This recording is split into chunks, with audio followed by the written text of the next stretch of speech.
अस्सलाम वालेकुम जी, ये है अज़हर की नज़र। अस्सलाम वालेकुम अज़हर। वालेकुम सलाम। फैसल भाई ठीक है? सो अज़हर अल्हम्दुलिल्लाह यार, पहला सेमीफाइनल, नथिंग वेरी अनएक्सपेक्टेड, लेकिन सेमीफाइनल से पहले जो कंट्रोवर्सी हुई है उस पे थोड़ी सी आपसे बात करना चाह रहा था मैं। वो ये कि एक जो कि हमेशा एसओपी होता है, वो ये कि नई पिच यूज होती है प्लेऑफ गेम वर्ल्ड कप के लिए, और ये लास्ट मोमेंट एक यूज पिच पे ट्रांसफर किया गया। नेचुरली सबकी उसी तरफ नजरें गई कि जी ये स्पिन ट्रैक बना हुआ है, पुराना है, यूज्ड है, इंडिया को फेवर करेगा। देखिए एक्चुअली जो विकेट खेला वो ऐसा बिल्कुल भी नहीं लगा कि विकेट यूज़ है। ये ज़रूर है कि जो प्रोसेस था उसका, आई थिंक जो रिपोर्ट आई है, या तो आईसीसी उसको उसके लिए कोई क्लैरिटी दे, उसकी जो भी कंट्रोवर्सी बनी है या कॉन्स्पिरेसी कह लें, उस पे अपना पॉइंट ऑफ व्यू ज़रूर दे कि ये क्यों हुआ, कोई इसकी एग्जैक्टली। वजह थी या ये होम क्यों ग्राउंड मुझे मैच। लगता है ये जो बड़ी अच्छी जीत आई, very impressive performance, obviously great Virat Kohli gets his record, लेकिन वो इस परफॉर्मेंस पे एक ये टेंट है कि वो पिच जी ये की गई और बीसीसीआई के लिए किया गया, ये क्यों हुआ, क्या हुआ। आई थिंक वो क्लैरिफिकेशन बड़ी जरूरी हो जाएगी। आईसीसी की तरफ से आईसीसी पे ये अब ओनरशिप है कि उसकी क्लैरिफिकेशन दे, क्योंकि इसमें क्लेम किया गया है कि जो आईसीसी की तरफ से क्रिएटर हैं वो इस चीज़ से खुश नहीं थे।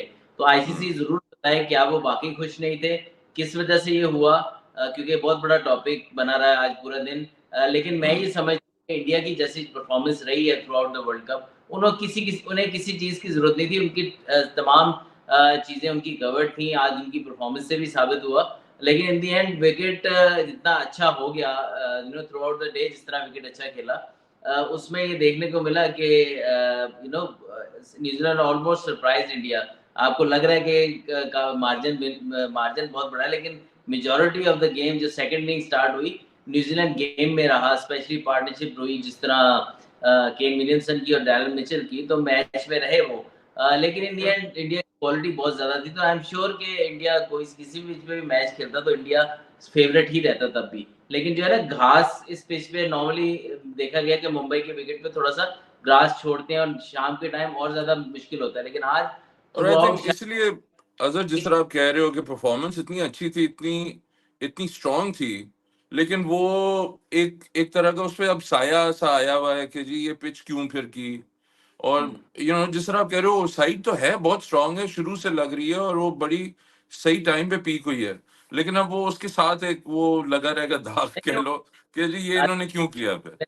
हम उस पे मैच पे बात कर लें, लेकिन मेरा सिर्फ पॉइंट ऑफ व्यू है कि आईसीसी को इस पे ज़रूर या कमेंट करना चाहिए। अगर कोई तो मसला है तो ज़रूर उस पे एक्शन भी लेना चाहिए। बट आई बिलीव कि अगर मैच की बात करें तो मैच हम क्योंकि हम इस पे टच कर चुके हैं, इस पे रिस्पॉन्सिबिलिटी अब आईसीसी की बनती है इसको क्लैरिफाई करने की। सो मैच की आपने बात की, रोहित अगेन सेल्फलेस नॉक खेले, वो स्टार्ट दिया जो एक सेमीफाइनल में मेंटालिटी सेटिंग नॉक थी, उसने स्टार्ट दी, and then of course the great king Kohli took over. जी, आउटस्टैंडिंग बैटिंग परफॉर्मेंस, विकेट बहुत अच्छा था।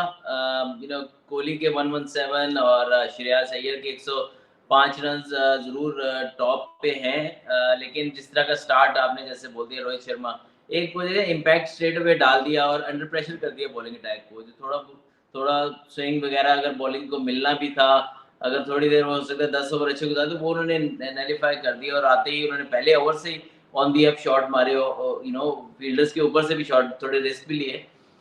लेकिन अब 4-5 ओवर के बाद तो जिस तरीके से बैटिंग हो रही थी, ऐसे लग रहा था कि न्यूजीलैंड के बॉलर्स के पास ज़्यादा आंसर्स नहीं है उनके उनके पास। लेकिन क्रेडिट देना पड़ेगा रोहित शर्मा को एज़ कैप्टन।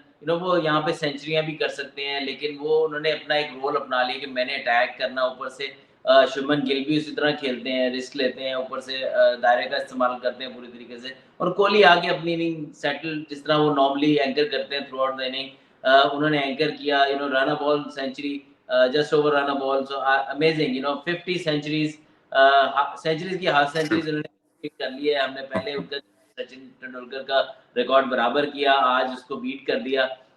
It's amazing. उनके जो आइडियल थे सचिन तेंदुलकर, वो भी ग्राउंड में मौजूद थे, और उसके बाद जब उनसे मिले, उनको हग भी किया। I think it's a great moment for Indian cricket. Any Absolutely. for a youngster to look at that, or he'll get a lot of inspirations from that. बहुत सारे क्रिकेटर्स जो इंडिया के अब आए हैं, पहले सचिन तेंदुलकर को देख के आए हैं, अब कोहली को देख के आएंगे, और जो प्लेयर्स अभी खेल रहे हैं, they will look up to Virat Kohli and set their standards according to it. Not only as a batsman, as as a fielder, as a captain, as as a fitness standards as well. तो मेरा ख्याल है amazing role model to have in your team.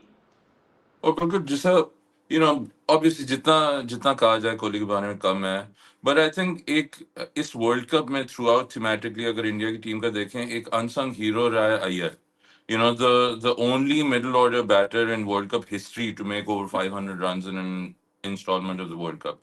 I think it speaks volumes about this kid's talent and mentality. बिल्कुल, उनके around जो है ना players, वो बहुत जबरदस्त हैं. लाइक कोहली खेल रहे होते हैं, या शर्मा खेल रहे होते हैं, या फिर केएल राहुल भी इनिंग को एंकर कर सकते हैं. तो वो आगे अपनी गेम खेल रहा है थ्रू आउट. देख लें वर्ल्ड कप में सिवाय एक मैच के शायद उन्होंने थोड़े टाइम दिया, उसके अलावा हर मैच में वो आके 4-5 बॉल लेते हैं. उसके बाद वो फिर अपनी जो अटैकिंग गेम है, शॉट्स मारते हैं वो, और नडर होके खेलते हैं. तो ये अलाउ करता है उनको, क्योंकि उनके अराउंड प्लेयर ऐसे हैं. तो आई थिंक कि वो रोल अपना बड़ी अच्छी तरीके से निभा रहे हैं. और जब स्टार्ट अच्छा मिला हो और अय्यर आए, तो फिर तो और आसानी हो, पिच भी अच्छा हो. कहते हैं ना, ऑब्वियसली दस्तूर भी हमने है. तारीफें भी कर ली इंडिया की भी. सॉरी, आपकी बात काट रहा हूँ. न्यूजीलैंड की इनिंग पे भी मैं आपसे जरूर अभी बात करूंगा. But while this semi-final was going on, एक कह सकते हैं WWE का एक tag team match almost Pakistan में भी चल रहा था. उस पर हम शायद थोड़ी देर में या एक और शो में बात करते हैं. But just coming back to New Zealand, जिस तरह की उन्होंने शुरुआत भी की, और जिस तरह आपने कहा, I think till Kuldeep Yadav in the final power play, जहां उसने तकरीबन 2 ओवरों में शायद 4 रन टोटल दिए, जहां टीम को 12 साढ़े 12 की रन रेट से एकदम से वो 16-17 पे पहुंच गई. It was a great spell. लेकिन New Zealand, I have to say, हम ऑस्ट्रेलिया की बात करते हैं, the team that never gives up. New Zealand यार, they just don't have that give up gene. नहीं, अमेजिंग. देखें, हम हमेशा बात करते हैं कि वर्ल्ड कप में आते हैं और बेहतरीन परफॉर्मेंस देते हैं. लेकिन नॉकआउट में आके वो इंडिया से कभी नहीं हारे. लेकिन आज एक आउटस्टैंडिंग परफॉर्मेंस थी इंडिया की जानिब से, जिन्होंने उनको बीट किया. लेकिन दे केप्ट कमिंग, और अगेंस्ट अ क्वालिटी. बेहतर इससे बेहतर बॉलिंग इस वर्ल्ड कप में किसी की नहीं है जो इंडिया की है. फास्ट बॉलिंग लेके, स्पिन बॉलिंग लेके, 5 स्पेशलिस्ट बॉलर से वो खेल रहे हैं. और उनके खिलाफ उनको चैलेंज करना, especially after conceding that amount of runs, 398 को chase करना wasn't easy. Credit to Shami against 7 wicket उन्होंने लिए आज. लेकिन ये है कि इतना फॉर्मिडेबल बॉलिंग अटैक उनका है, उनके अगेंस्ट उन्होंने फाइट पुट अप की. और शामी की बात क्या करेंगे. वर्ल्ड कप उनके लिए ऐसे है जैसे नेट प्रैक्टिस कर रहे हैं ऑलमोस्ट. तो हर उनका इतना अच्छा record throughout the career नहीं होगा जितना वर्ल्ड कप में इतना अच्छा है. तो आई थिंक आज 50+ विकेट्स उनकी हो गई हैं सिर्फ वर्ल्ड कप्स में 17 मैचेस में. तो इट्स अमेजिंग रिकॉर्ड, और getting a 7th in a semi-final, it just speaks a volume of the quality of the man. So, before we get into other things, is there a team in the other semi-final जो कि India को रोक सकती है? देखिए, आज New Zealand ने दिखाया कि जितनी मर्जी क्वालिटी है इंडिया की, they can be challenged obviously. और साउथ अफ्रीका स्पेशली, कल देखते हैं कि कल जीतता कौन है. फिर लेकिन साउथ अफ्रीका मेरे ख्याल उनको जरूर चैलेंज देते हैं, specially if they bat first. और we'll talk to you about the semi-final too. लेकिन आपसे एक बात जरूर करनी है, वो let's talk soon about that, जो आज पाकिस्तान क्रिकेट में कह सकते हैं शायद बौछार सा आया है. But let's discuss that soon in another Azhar की नजर. खुदा हाफिज.